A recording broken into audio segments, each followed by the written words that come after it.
Jemi në një transmetim të drejtë për drejtë të breaking, do të ndalemi tek zhvillimet më të fundit që lidhen me Kosovën, procesi i zgjedhjeve lokale të ditës së diel, rezultati deri tanishëm, si është konfigurimi i hartës politike në nivel vendor të qeverisjes gjatë ditës së sotme. Në fakt, siç ne kemi përcjellë vazhdimisht, tashmë Albin Kurti do duhet të krijojë qeverinë e re me konstituimin e plot të kuvendit. Von der Leyen ishte në Kosovë, por nuk është bërë takimi në kryeministri, është bërë në ambientet e kuvendit për shkak se para pak kohësh si Bashkimi Evropian, ashtu edhe Shtetet e Bashkuara të Amerikës, këto të fundit kanë pezulluar dialogun strategjik me Kosovën për shkak të krizës së gjatë politike dhe institucionale deri në krijimin e qeverisë së re. Ndërkohë do të ndalemi edhe tek protesta për UÇK-n në mbështetje të ish krerëve të cilët po i nënshtrojnë një procesi penal në gjykatën e Hagës, do të jetë një protestë e madhe e thirrur në kryeqytetin shqiptar në Tiranë, pikërisht ditën e premte. Kam kënaqësinë të kem në lidhje direkte në këtë momente për të diskutuar analistin Rid Berisha, zotin Ragmi Mustafi, po ashtu i Këshillit Kombëtar Shqiptar në Serbi. Zotrin, përshëndetje, faleminderit që pranuat ftesën. Përshëndetje.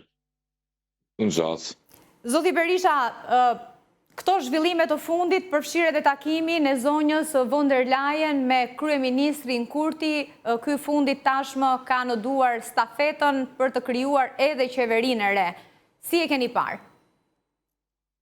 Truaj se Kurti nuk dha asnjë indikacion as më të vogël se ai do ta bëjë qeverinë në këtë muaj kur dhe mbaron afati që ai të marrë vetbesimin e kuvendit të Kosovës. Kurti nuk tha se po bën as përpjekjen minimale që të krijojë qeverinë Kurti 3, nuk tha se do të takoj oponentit e tij fare.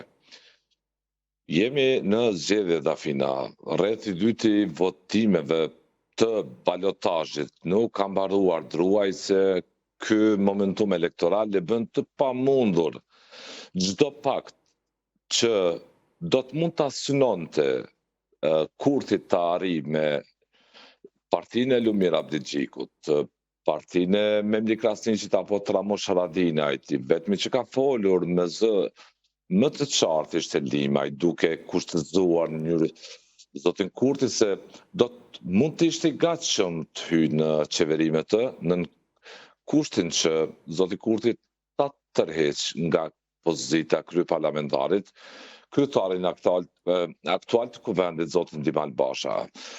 Nuk ka, për të thënë drejtën, as indikacion objektiv premtues se Kosova mund ta ketë qeverinë në krye me kryeministrin Kurti 3 dhe Kurti është deklaruar se me dëshirë dhe kampi i tij politik do ta dëshiron të opsionin politik që vendi të mbajë zgjedhje të jashtëzakonshme parlamentare.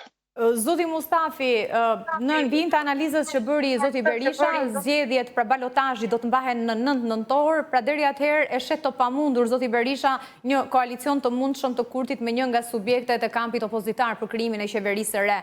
Ju si po e shihni qëndrimin e kryeministrit të Kosovës edhe në kushtet kur Bashkimi Evropian nuk pranon të takojë kryeministrin dhe ministrat në detyrë, e nga ana tjetër Shtetet e Bashkuara të Amerikës kanë pezulluar dialogun strategjik me Kosovën për këtë arsye? E para, Kosova është duke dëshmuar pjekuri politike sa i përket mbarvajtjes së zgjedhjeve, e para në zgjedhjet nacionale dhe tashmë edhe këto zgjedhjet lokale. Një politike le të them emocionale, tashmë është bërë një politike përgjithshme sa i përket mbarvajtjes së zgjedhjeve. Madje konsideroj se mbarvajtja e zgjedhjeve është edhe njëri nga adut më të pjekurisë politike që shpreh Kosova, e që është ndër sistemet më të mira e më të mirë të mbajshme në gjithë rajonin. E dyta, sigurisht, tashmë pas konstituimit të kuvendit Republikës së Kosovës, pasi që është përfunduar sa i përket konstituimit të plot, shpejt kryeministri Kurti, me sa kujtoj, deklaroi se po e merr mandatin e madje presidentja edhe në të dielën e ka mandatuar, e dorëzoi mandatarit për ta bërë qeverinë dhe për këtë zoti Kurti si kryeministër në detyrë tashmë ka deri me 25 tetor, nëse s'gaboj, pra 15 ditë i ka për ta bërë qeverinë, dhe nëse nuk e bën këtë, atëherë sigurisht më pas presidenti duhet të vendosë që të japë të dytit, i cili do të ketë prapë kohë deri më nëse s'gaboj 5 nëntor i bie ose 4 nëntor. Që bie që rundi i dytë i balotazheve të zgjedhjeve për komunat, për krejut e komunave në Kosovë, do të mbahet me 9 nëntor. Kjo, unë besoj që Kosova është duke kaluar në një periudhë jashtëzakonisht interesante, jashtëzakonisht sfiduese, por ajo që po besoj krahasuar me Serbinë, me Maqedoninë dhe shumë vende të tjera, Kosova megjithatë ka treguar se ka kapacitetet e saj demokratike që në kuadër të ligjshmërisë dhe rregullave tashmë të vendosura të bëj përzgjedhjen e institucioneve dhe për organeve të saj në mënyrë që të funksionojë si një shtet demokratik. Madje procesi zgjedhor jam shumë besiplon se ka bërë që të jetë lidere sa i përket organizimit të zgjedhjeve, përzgjedhjes së përfaqësuesve dhe mënyrës së artikulimit dhe përfaqësimit politik. Ju thatë pjekuri politike, megjithatë zgjedhjet e përgjithshme janë mbajtur që nga 9 shkurti, po shkojnë drejt mbushjes së vitit kosovarët pa një qeveri të re dhe vetëm para pak ditësh është konstituar plotësisht kuvendi. Zoti Berisha, zgjedhjet vendore në fazën e parë, pra pa ju referuar balotazhit, janë edhe 17 komuna që do të shkojnë në zgjedhje në 9 nëntor. Çfarë treguan dhe sa e reflektuan krizën politike dhe institucionale, atë që ne kemi përmendur dhe ju si analist kryesisht pa përgjegjshmëri të politikës së Kosovës? Zgjedhjet e përgjithshme të rregullta Kosova i mbajti me 9 shkurt. Vetëm për t'i numëruar ata muaj, do të duhet kohë, deri tani. Dhe po nxorrëm një bilancë sheh lehtësisht një papërgjegjësi që nga partia e parë, që nuk administroi vullnet të mjaftueshëm për t'i dhënë vendit institucione, si kundër dhe të tjera partitë sipas përgjegjësisë natyrisht që kanë. Zgjedhjet e fundit në Kosovë u mbajtën nën standardet e larta demokratike, nën shqetësimin njëkohësisht që ka vendi, ende për sa kohë që po flasim për ndërhyrjen që bëri Serbia, duke minuar, duke deformuar vullnetin e serbëve të Kosovës që të njëjtit të jenë të varur nga telekomanda e autokratit Vučić. Shqetësohem se edhe sot në Kosovë, teksa ishte për vizit në kuadër të turit balkanik, presidentja Komisionit Evropian, Ursula von der Leyen, e cila nuk mbajti as konferencë për media në Prishtinë, si kundër që kishte në Tiranë, dhe tani që ka në Shkup. Nuk u adresua fare të zënë për gjykimin tim, shqetësimi im themelor që bëhet të mos e çortoj Aleksandar Vučić. Psa i përdor inxhinieringun e pushtetit të vend Serbi për të korruptuar votën e kosovarëve serb. Kjo është e papranueshme Ka pasur një diskutim mes von der Leyen dhe Vučić për kodin zgjedhor. E papranueshme, Dafina, është kjo për demokracinë. Në sytë e komunitetit ndërkombëtar, Serbia fqinje ndërhyn duke manipuluar vota, duke deformuar, duke cenuar direkt vullnetin e lirë të qytetarëve, duke e orientuar atë tek një entitet politik që quhet Lista Serbe, e cila fitoi 9 komuna pa balotazh dhe një me balotazh që është Klokoti. Një fitore e madhe politike e Vučić, ta them në raport me Prishtinën. Prishtina, edhe këtë fjali po them, humbi betejën me Serbi, me Beogradin, në raport me serbët e Kosovës. Nuk arriti t'i binë serbët e Kosovës që Prishtina është adresa ku ata duhet të orientohen për secilin nevojë. Kurthi humbi betejën. Para kurthit të tjerët humbën betejën në raport me Serbinë. Nuk arritën t'i bindin serbët, sidomos në 4 komunat veriore të shtetit, që Prishtina dhe Kosova ka infrastrukturën ligjore kushtetuese që ata i akomodon në gjitha dimenzionet ligjore kushtetuese të drejta themelore të njerëzit. Prandaj unë këtu jam i shqetësuar. Si u bë që Prishtina ta humb këtë betejë në shtetin e saj, e kuptoi që Serbia ka rol jetik që përmes dezinformimit, narratives së saj, të shkaktoj çdo situatë me përmasa eskalimi në raj, sidomos në Kosovë.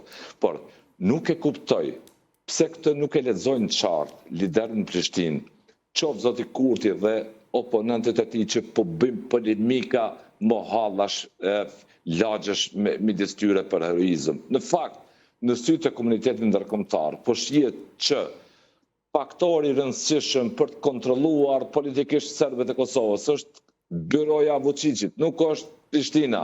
Këtu e kam shqetësimin, si kundër që e kam shqetësimin që as zonja Osmani sot, as zoti Kurti nuk artikuluan shqetësimin e tyre, as njëri as tjetri, sa i përket të drejtave të shqiptarëve në luginë të Preshevës, se kemi Mustafin aty i cili në mënyrë të përsëritur sistematike, ai dhe tjerët kanë shprehur shqetësimin që Serbia e sotme edhe djeshme po bën përpjekje që ndryshoj regjistrat civil, të shpopulloj në mënyrë të ndryshoj regjistrat civil, dokumentacionin e gjendjes civile dhe askush nuk e ngrit zërin. Dua të pyes zotin Mustafit për të dyja këto dy aspekte, qoftë për zgjedhjet, në fakt Kurti është shprehur disa herë përgjatë fushatës se Serbia po ndikon, po tenton, po ndërhyn drejt për drejt në procesin e zgjedhjeve lokale dhe pikërisht çështja tjetër shumë e rëndësishme për të drejtat e shqiptarëve në Preshev. Si shihni këto qëndrime, qoftë të Kurtit, qoftë edhe të Osmanit? A mund të bënte diçka më shumë qeveria në raport me zgjedhjet së pari dhe së dyti për shqiptarët, për të drejtat tuaj atje, sepse shumë herë ne kemi publikuar lajme që vetëm për shkak të mbajtjes së simboleve kombëtare janë arrestuar, shkarkuar nga puna, edhe shumë pa drejtësi të tjera, shkelje të drejtë për drejta të drejtave të tyre. Po u heq shtetësinë, me fal Mustafi, po u heq shtetësinë shqiptarëve të luginës. Serbia sotme po u heq shtetësinë shqiptarëve të luginës Preshevës. Jo po grindet, po sulmon bazën etnike, po përpiqet ndryshoj. Po, zoti Berisha, ti lë mundësi zotit Mustafi të shprehet se jam. Po, për shkak të minutazhit, zoti Mustafi. Po, në pjesën kryesore me zoti Berisha komplet pajtohem, ajo që në fillim me thash pjekuri politike për shkak të procesit zgjedhjeve, mos harrojmë në Belgjikë dhe vende si Hollanda vazhdimisht ka çlirje kur bëhet qeveria. Megjithatë kjo edhe i kontribon si debat i brendshëm demokracisë, sqarimet juridike e kështu me radhë. E para, ajo çfarë kisha dashur që shqiptarët në luginën e Preshevës mos trajtohen si serbët në Kosovë, për shkak se në Kosovë listën serbe ka instrumentalizuar komplet Beogradi, përkatësisht Vučići, përmes asaj zyrës ashtu quajtur për Kosovën. Krahas asaj, nëse kujtohet në vitin 2022, ata dolën, bojkotuan institucionet, dolën nga institucionet si pretekst kishin targat në atë kohë, më pas u kuptua se është një proces komplet tjetër që ka të bëjë me bllokimin e shtetit të Kosovës. Megjithatë, ajo që më gëzon që shteti i Kosovës në vazhdimsi ka treguar aftësinë për të garantuar rendin dhe drejtësinë, ka treguar aftësinë për të ofruar mundësinë që komuniteti serb të përdor dhe ushtroj të gjitha të drejtat e garantuara konstituese e ligjore dhe në anën tjetër të jep pjesë proceseve politike në të cilët ato janë të garantuara. Nuk mund të paramendojmë që të ndodhë një parzgjedhje në Serbi e të kenë vende të garantuara shqiptarë në parlamentin e Serbisë, të kenë të garantuar që kresheve dhe policisë të kenë shqiptarë. Atëherë shkojmë tek pyetja që e shtroi edhe Berisha. Pse Kurti dhe Osmani nuk i kërkuan sot von der Leyen reciprocitet, trajtim njësoj edhe të shqiptarëve në Serbi? Okej, unë për këtë nuk mund të jap përgjigje se besoj që ato deklaron vetë. A prisni ju që qeveria, që shtetarët e Kosovës të mbajnë një qëndrim ndryshe? Për aq sa di me zëvendëskryeministin Bislimi, ai në vazhdimsi e ka ngritur çështjen e luginës së Preshevës në Bruksel, madje herën e fundit për shkak një problemi që kemi sa i përket transferit të mjeteve për poqë shqiptarë, fermerët shqiptarë të cilët i ka dërguar Kosova në luginë të Preshevës janë në llogaritë e Këshillit Kombëtar Shqiptar, por që me vendim të Ministrisë së Demobilisës, Ministrisë për Drejtat e Njerit, Pakicave dhe Dialog Social, ata i kanë ndaluar që ato të shpërndahen si pretekst se ka një letër të një partie shqiptare e cila kundërshton mënyrën se siç mund të ndahen. Në anën tjetër, unë besoj që krahas asaj se çfarë ka ndodhur brenda me von der Leyen dhe cilat tema kanë qenë çështje e diskutimit këtë mund ta marrim vesh vetëm përmes mediave, po ajo që për mua është e rëndësishme si qëndrimi i Kosovës është që të ketë standarde unike sa i përket të drejtave të pakisa. Këtë rast në një formë tjetër e ka pas edhe presidenti i Republikës së Shqipërisë, i cili ka theksuar se nuk ka asnjë arsye që të drejtat që mund të gëzojë një komunitet diku në Ballkan, një komunitet tjetër të mohohen. Më duhet theksoj që kur flasim për Serbinë, ashtu siç e tha edhe zoti Berisha, kemi të bëjmë me një shtet i cili ka qasje zoti Berisha, jam në përfundim të minutazhit. Një koment të fundit. Ta bëjmë më interaktiv nëse më lejohet. Jo, jam në përfundim. Të lutem vetëm një koment, më duhet ta mbyll për shkak të ngjeshjes së programit. Unë do të doja që politikisht sot shqiptarët e luginës së Preshevës të kenë një rol më shumë neutral ndaj politikanëve të Kosovës, gjë që dyshoj se e kanë aktualisht. Sikundër që do të doja që të njëjtin rol ta kenë dhe me Shqipërinë e sotme, e cila mezi pret të marrë dhe datën për t'u antarësuar në pe. Kryeministri Rama nuk kom parë që ka takuar zotin Mustafi dhe të tjerët në kuadrën një agjendi etike të rëndësishme që kanë sot shqiptarët e Preshevës për ta ndalur shpopullimin legal që bën Serbia atje, për ta ndalur masën shtetërore represive etnike ndaj shqiptarëve në pikpamje të heqjes së tyre nga dokumentacionet civile. Prandaj përvoja më thot dhe si gazetar Mustafi që ju mund të flirtoni me zotin Kurti pafundësisht, por përmbahuni nga raportet shtetërore, nga interesat jetike që keni atje për t'i përfaqësuar të shqiptarëve të luginës së Preshevës. Nuk ju bën hajër. Jeni i qartë, Berisha. Dhe do të doja më shumë që zbarkonin Tiranë atje, të vendi ku nuk është nën sanksione dhe masa ndëshkuese nga Bashkimi Evropian. Zoti Bislimi rri me pehanën në takim atje me zyrtarët e Brukselit. Kosova është nën masa ndëshkuese, e di që kjo nuk përbën shqetësim për kampin e zotit Kurti, por është mesazh i keq për një vend. Për një vend që tjetën masa ndëshkuese, pavarësisht a janë të drejta apo jo. Po lajmi si i tillë është shqetësues. Zoti Berisha, ju falenderoj shumë që u bët pjesë e Breaking. Do të flasim në fakt edhe për protestën që do të mbahet për ishkrerët e UÇK-s që po gjykohen në Hag, do të jenë në 17, pra pas 2 ditësh. Keni një kundërpërgjigje për zotin Berisha, ndërkohë po na ndjek online. Jo kundërpërgjigje, po është thjesht informacioni. Mos flirtoni me qeveritarët pa prerë për të drejtat tuaja atje. Kosova dhe Shqipëria nuk guxojnë të jenë neutrale sa i përket shqiptarëve të luginës së Preshevës. Kosova dhe Shqipëria duhet të jenë me shqiptarët e luginës së Preshevës, me të drejtën God-giving që shtojnë në gjuhën angleze, pra të drejtën natyrore të shqiptarëve për të kundërshtuar diskriminimin i cili po i vjen. Po, shpopullimi ka shkuar në mënyrë drastike, ajo është evidentuar në të gjitha raportet e Këshillit të Evropit, Bashkimit Evropian e kështu me radhë.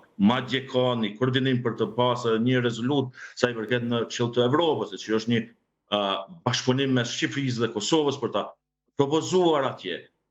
Njëkohësisht zoti Kamberi, që është deputeti popullor i vetëm në Kuvendin e Republikës së Serbisë, në vazhdimsi ka krijuar hapësirë që të përfaqësohet qëndrimi i shqiptarëve të luginës së Preshevës në raport edhe me Kosovën edhe me Shqipërinë. Unë konsideroj që as Shqipëria, as Kosova nuk guxojnë të jenë neutrale sa i përket shqiptarëve të luginës së Preshevës. Ata duhet të jenë krah për krah me shqiptarët e luginës së Preshevës. Pjesa tjetër, sidoqoftë, për ta përmbyllur, të lutem sepse që ata të ushtrojnë të drejtat e tyre. Kam në lidhje direkte në këto momente Agim Plashnikun, është veteran i UÇK-s, i cili është nisur në këmbë nga Kosova për të mbritur në protestën e datës së 17 që do të mbahet në kryeqytetin shqiptar në mbështetje të ish liderëve të UÇK-s, të cilët po gjykohen në Hag. Zoti Plashniku, përshëndetje. Përshëndetje edhe për juve. Ku kam britur Ku kam britur rrugtimi juaj? Ku jeni aktualisht? Unë besoj që edhe 1 orë 2 më rri në kufe, do me thonë e kaloj Prizren, Morin. Se e ndërmorët këtë nisë? Duket kemi një problem me lidhjen, zoti Plashniku është në udhtim, e ka nisur në këmbë rrugtimin për të bashkuar edhe protestës që do të zhvillohet për krerët e UÇK-s në mbështetje të tyre, pikërisht në Tiranë. Një njoftim në fakt të tillë e bëri edhe kryeministri Rama, duke ftuar shqiptarët kudo që ndodhen që t'i bashkohen kësaj proteste. Në këtë periudhë vijon procesi në Hag, siç ne i kemi përcjell, faza mjaft e rëndësishme e dëshmitarëve të mbrojtjes, megjithatë ekspertët e të drejtës kanë theksuar vazhdimisht se po cënohen të drejtat e ish liderëve të UÇK-s në këtë proces. Zoti Mustafi, do t'i bashkoheni ju protestës? Unë besoj që të gjitha ata shqiptarë që ndihen nevojën për të protestuar, dhe është protestë drejtë, sa i përket të çlirimit të liderëve ishte udhëheqësve të Shtrisë Shqiptare të Kosovës. Sigurisht ne konsiderojmë ashtu siç e konsiderojnë gjithë shqiptarët masat e nevojshme që ata të kthehen në Kosovë. Ndërkohë, keni informacion, do të vinë shqiptarë nga Serbia në këtë protestë? Keni fjalën nga Lugina Presheva, sigurisht që po, besoj që do të marrin edhe ata pjesë, ashtu siç do të marrin pjesë çdo pjesë tjetër e shqiptarisë. Aq më tepër që në Luginë të Preshevës kemi edhe ushtarët e ushtrisë shërimtare për Preshevë Bjanës e Medveq, që është ushtrisë i motre e ushtrisë shërimtare të Kosovës, e që gjithashtu ish ushtarët e kësaj ushtrie, ish pjesëtarët e kësaj ushtrie nuk gëzojnë gjitha të drejtat të cilët do duhet të takonin, e për më tepër një pjesë të tyre dhe janë të përdjekur nëpër Serbi, që nuk gëzojnë të jenë pjesë e vendlinjës së tyre. Më mirë se gjithë tjerët e ndjejnë, bashkëndjejnë, madje edhe e kuptojnë, e mirë kuptojnë protestën dhe nevojën për të reaguar sa i përket kësaj çështje. Si e keni parë ju procesin në Hag ndaj ish liderëve të UÇK-s?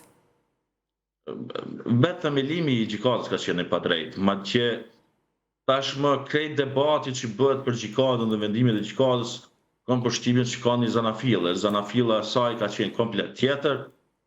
Komplet ndryshe është filluar dhe komplet ndryshe po përfundon. Ajo që duhet teksuar sigurisht që nuk ekziston gjykatë e drejtë e cila mund të qenë monoetnike, nuk ekziston gjykatë e drejtë e cila mund vetëm të njërës anë të trajtoj çështjet, po do duhet aq më tepër që Kosova është trajtuar edhe në sistemin e UNMIK-ut, në sistemin e ULEX-it, në sistemin e Kosovës, tashmë edhe në Hag për herën e dytë. Po besoj që nuk ka ndryshe nuk ka pas më shumë asnjë popull që ka dëshmuar luftën e tij të drejtë se sa shqiptarët e Kosovës. A mund të kishin pasur një reagim drejtuesit e qeverisë së Kosovës në lidhje me këtë çështje?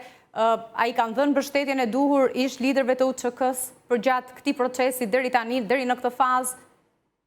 Unë besoj që kanë folur edhe ata, kanë folur, besoj që kanë kryer obligimet që është dashur me kry, me aq sa mund të di që Ministria e Drejtësisë në vazhdimsi ka ndarë fondet për të cilat i janë kërkuar sa i përket mbrojtjes në Hag, pjesa tjetër mbetet pjesë e zyrtarëve politikë. Ka bërë mjaftueshëm edhe për të sensibilizuar opinionin ndërkombëtar mbi atë çka ka ndodhur në Kosovë dhe çfarë roli vërtet ka pasur UÇK? Unë besoj që po, pse besoj këtë, e para qasja e Kurtit, e kryeministit Kurtit ka qenë qasje e cila shef Serbinë si agresore. Madje në shumë raste, e nëse shohim edhe përballje që kanë qenë në kuadër të Këshillit të Sigurimit, kanë qenë përballje me Serbisë dhe Kosovës, e me çfarë kanë edhe presidenti, nëse ju kujtohet Osmani, edhe kryeministi Kurti i kanë përballur me faktet. Faktet që dëshmojnë se kanë kryer gjenocid, faktet që dëshmojnë që kanë kryer krime të luftës, faktet që trupat e njerëzve nga Kosova janë gjetur nëpër liçejt dhe vendet nëpër Serbi, pra nuk kanë ndodhur krime më monstruoze sa në Kosovë, ku janë vrarë civil e më pas janë marrë me kamion dhe janë mbartur diku tjetër të fshihet krimi. Pra, në përgjithësi, unë konsideroj që institucionet e Kosovës janë duke u përballur dhe duke e shpërfaqur se ajo çfarë ka ndodhur gjatë viteve 99, besoj që krahas kësaj reagimi gjithë popullor masa është i nevojshëm, në mënyrë që e vërteta dhe shqiptarët nuk kanë nevojë më shumë se aq, se sa të flasin vetëm të vërtetën asaj se çfarë. Ju falenderoj për kohën, ndërkohë në këtë momente do të shkojmë në një lidhje me avokatin Genti Gjini, është pikërisht avokati edhe i Pllashnikut, veteranit të UÇK-s, të cilin e kishim për pak qaste më parë në një lidhje direkte, ai vijon rrugtimin në këmbë për të bashkuar protestës së thirrur në datë 17 për në mbështetje të ish liderëve të UÇK-s. Zoti Gjini, përshëndetje. Përshëndetje. Në fakt, ju keni ngritur një padi ndaj kreut të kuvendit në Kosovë, Basha, pse? Dhe në kontekstin edhe asaj që pritet të mbahet pikërisht në 17 protestës së madhe kuqezi në mbështetje të ish liderëve të UÇK-s në Tiranë. Po, gjitha kur shpërdojnë me kontekstin sepse duhet të ditur sepse vetë marshi e cila duhet të po protestohet në Tiranë, ku do të prit edhe kryeministri Edi Rama, domethënë për mos të dalë me Kushtrin Shqiptar të Kosovës, ku krejët e UÇK-s atje marrën padrejtisë dhe procesi gjyqësor shkruar me shumë shkelje, ku kjo është vërtetuar nga dëshmitë amerikanë, se cilë kanë dëshmuar se është një gjykim i padrejtë që bëhet krejëve të UÇK-s. Në veçantë me efekt të veçantë të zotit Ashimtaçi, unë si avokat pak kohë më parë, në disa javësh, para disa javësh kemi parashkruar një kazim penal në prokurim speciale, ku fatkeqësisht sot në postin e kryeparlamentarit në Republikën e Kosovës e kemi një person i cili ka publikuar një revistë shkencore në Shtetet e Bashkuara, ka publikuar argumente se ushtria shqiptare e Kosovës është financuar nga kartelit të drogës dhe janë këta profiterë që kanë shfrytzuar situatën që pas të marrin postet dhe të shpërdorin situata të ndryshme. Po, do t'ju pyes zoti Gjini, a keni fakte sepse ka pasur një reagim të zotit Dimal Basha, e ka përgënjeshtruar, kam sërish ish veteranin e UÇK-s Pllashniku në lidhje. Zoti Pllashniku, përshëndetje sërish. Përshëndetje, më falë se kam me telefoni pa bateri. E qartë, jeni në një rrugtim të gjatë për të ngritur deri në Tiranë. Pse ndërmorët këtë nismë? Unë ju përshëndes nga afërsia në Prizren, dikoni kam edhe 2 orë, për mjë afru kufinit. Unë ju pës juve, Tirana, a i një bo gati, 1 milion shqiptarë kanë me orë të prantën atje, a i një gati. Pa diskutim. U kry, pra. Gjithmonë e ndezur për ish liderët e UÇK-s. U kry, falenderit, respekt. Se dhe luft e keni bo këtë pritje, ju edhe ju falenderej shumë. Kështu, une e ku marrë këtë iniciativë, jam nisë sot në ora 10, peshtatorës, herojit, kombëtar, Zahir Pajaziti, për me më rritë të premten, dikun në ora 2, besoj ose në 3 më rritë të komandanti legendar të shtatorja në Tiranë. Qysh kom vepru këtu në Prishtinë, një shallë që e kom vendosë në amblemin e UÇK-s, do të vendosi edhe një në Tiranë të shtatorja komandantit të legendar. Plus e kam edhe një mirë njohje shtetit shqiptar. Keni mu befasu edhe ju edhe krejt shtetit shqiptar edhe populli shqiptar çfarë mirë njohje, ja kom pregadit shtetit shqiptar se e meriton. Se i vetmi është shtetit shqiptar që po interesohet për ata njerëz shqiptar atje në halë. Se neve këtu Albin Kurti i ka harru krejt. Edhe zia ju kujtohet kur i thejke Albin Kurti Hashim Thaqit, Hashim shka në halë. Dhe me thonë nasi kena harru këtu. Edhe kam një përësi. E falendere i shtetin shqiptar, përgjithësi edhe kryeministrin Edi Rama që ka bo apel të gjithë shqiptarë me marrë pjesë, të gjithë të rrët shqiptare ku jenë me marrë pjesë të premten. Edhe Ali Ahmetin e përshëndesi. E përshëndes që ka bo ftesë edhe aj për krejt shqiptarë me marrë pjesë. Plus, e kam një informacion para një ore mërë në thjerë në telefon në miki jam nga Malizi, edhe Gjukanovici ish kryeministër e Malizi, edhe aj kish bo thirrje krejt shqiptarë e Malizi me marrë pjesë. E merë me mentash, i vetëmi Albin Kurti e ka dhe një shansë nesër me bo thirrje popullit shqiptar të Kosovës me marrë pjesë. Në qofë se nuk ju bën thirrje të me thonë Albin Kurti përreshtohet me Vučićin, i vetëmi Vučićin që e kundërshton Edi Ramën pse ka bo thirrje me marrë pjesë shqiptar protest, edhe Albin Kurti është të flajt një gjumë thellë dhe ka Albin Kurti. Zi që ka është në pyetje, ose du të më reshtuaj resht me Vučićin, ose me neve me Edi Ramën, Ali Ahmetin, në fali se dhe rryma ndaj. E mirë kuptojnë, edhe shikuesi tanë këtë. E shpret gjatë gjithë kohës mirënjohjen, por na e shuani pak kureshtjen, cila do t'jetë surprizat të premten për t'i treguar mirënjohjen tuaj edhe kryeministit shqiptar Rama.